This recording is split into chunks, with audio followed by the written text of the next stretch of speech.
Bonjour à tous, bienvenue sur Buzz TV. Alors Marc Blatta réagit aussi aux propos de Yelena qui ont choqué beaucoup de personnes.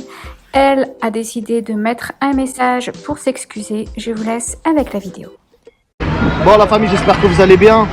Je vais faire court par rapport à l'histoire avec la fille là.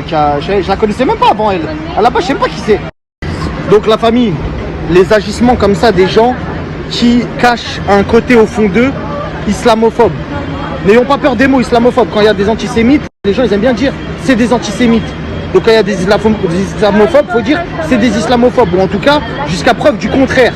Parce qu'au bout d'un moment, tu n'es pas censé prouver que tu n'es pas islamophobe. Mais quand tu tiens des propos pareils, tu mets un camis, tu commences à dire terroriste, tu respectes pas la religion, vas-y bref, tu fais des trucs de fou.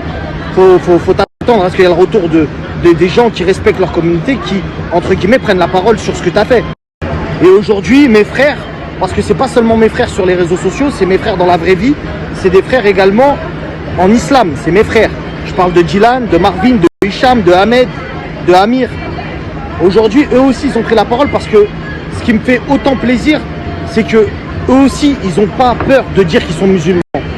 Aujourd'hui, il y a beaucoup d'influenceurs qui sont de confession musulmane qui ont peur de dire que c'est des musulmans et qui défendent pas beaucoup l'islam. Alors certes, on n'est pas des porte-parole de l'islam, on est loin d'avoir le meilleur des comportements, d'accord? Mais si on peut se servir de notre notoriété pour, en tout cas, défendre notre si belle religion, on le fera. Donc aujourd'hui, le but, c'est de juste dénoncer. C'est pas d'attiser la haine sur cette fille-là, c'est pas de lui vouloir du mal, etc. C'est juste espérer qu'elle présente ses excuses à la communauté musulmane, qu'elle ne reproduise pas ce genre d'agissement sur les réseaux sociaux. Elle a le droit de penser ce qu'elle veut, mais de ne pas attiser la haine, ou en tout cas de ne pas le montrer au grand jour comme ça. D'accord? On nous a souvent bassiné avec ouais, les signes ostentatoires, les trucs, les croyances, ça reste chez vous, machin, ceci, cela. On respecte toutes les religions. On respecte toutes les religions, même si on a nos propres croyances, on les respecte. Elle, aujourd'hui, elle a manqué de respect. Surtout qu'en plus, apparemment, elle est avec un musulman, avec un Algérien, etc. Je sais même pas comment il l'a laissé faire un truc comme ça. Donc la famille, le but, c'est juste de pouvoir relever, d'avoir la voix qui porte pour relever ce genre de choses.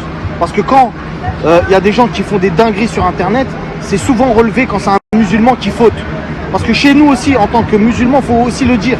Chez nous aussi, il y a des mauvais. Il y a des mauvais partout. Sauf que le plus souvent, on entend les musulmans qui sont pointés du doigt. Alors qu'il y en a beaucoup d'autres également qui font des dingueries et sur lesquelles ça passe crème. Donc non, ça passe pas crème. Faut les dénoncer et c'est ce qu'on fait.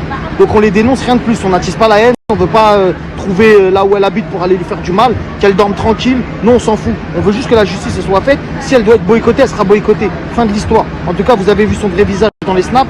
Je ne sais pas si elle a présenté ses excuses. En tout cas, vous avez vu ses propos qui, en tout cas, semblaient être très naturels chez elle. Voilà. Merci. Au revoir.